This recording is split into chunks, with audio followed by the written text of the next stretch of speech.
என் பேர் ரவிங்க. நான் ஈரோடு மாவட்டம், பெருந்துறை வட்டம், சீனாபுரம் கிராமத்தில் விவசாயம் பண்ணிட்டு இருக்கோம். நான் ஒரு MBA பட்டதாரி. விவசாயத்தின் மேலே இருக்கிற ஆர்வத்தினால விவசாயம் பார்த்துக்கிட்டு இருக்கேன். நாங்கள் வாழை, தென்னை இந்த மாதிரி பயிர்கள் பண்ணிட்டு இருக்கோம். வறட்சியான காலத்தில் அதுக்கெல்லாம் தண்ணி பத்தாமல் எல்லாம் உங்களுக்கு பாதி நாள் வறட்சியில் எங்கள் உழைப்பெல்லாம் வேஸ்ட் ஆயிரும். அவனாசி அத்திக்கடவு திட்டத்துக்காக 60 வருஷமாக எங்கள் அப்பா காலத்திலிருந்து பல்வேறு கோரிக்கைகள் நாங்கள்லாம் வச்சுக்கிட்டு இருந்தோம். இப்போது அந்த கனவு திட்டத்தை நம்ம மாண்புமிகு முதல்வர் இன்னைக்கு செயல்பாட்டுக்கு கொண்டு வந்திருக்காரு.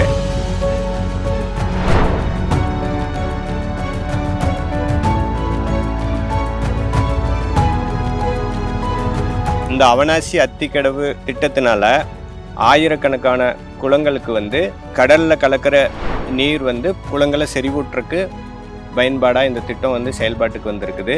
இதனால பலாயிரக்கணக்கான ஏக்கர் நிலங்கள் பாசன வசதி பெறும். அதை நம்பி இருக்கிற விவசாயிகளினுடைய வாழ்வாதாரம் வளர்ச்சி அடையும்.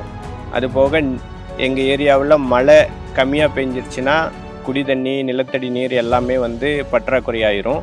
இந்த நிலத்தடி நீர் செறிவூட்டும் திட்டத்தினால எங்களுக்கு குடிநீர் பிரச்சனையிலிருந்து விவசாயிகளினுடைய பாசன நீர் பிரச்சனைகள் எல்லாம் தீர்ந்து திருப்பூர், ஈரோடு, கோயம்புத்தூர் இந்த 3 மாவட்டங்களும் இதனால பாசன வசதி பெறும்.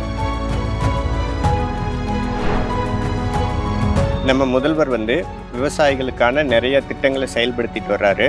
அதுபோலவே வேளாண்மை துறைக்குன்னு சொல்லி தனி பட்ஜெட் கொண்டு வந்தது நம்ம முதல்வருடைய ஆட்சியில் தான். இதனால வேளாண் மக்களினுடைய வாழ்வாதாரம் உயரப்போகுது.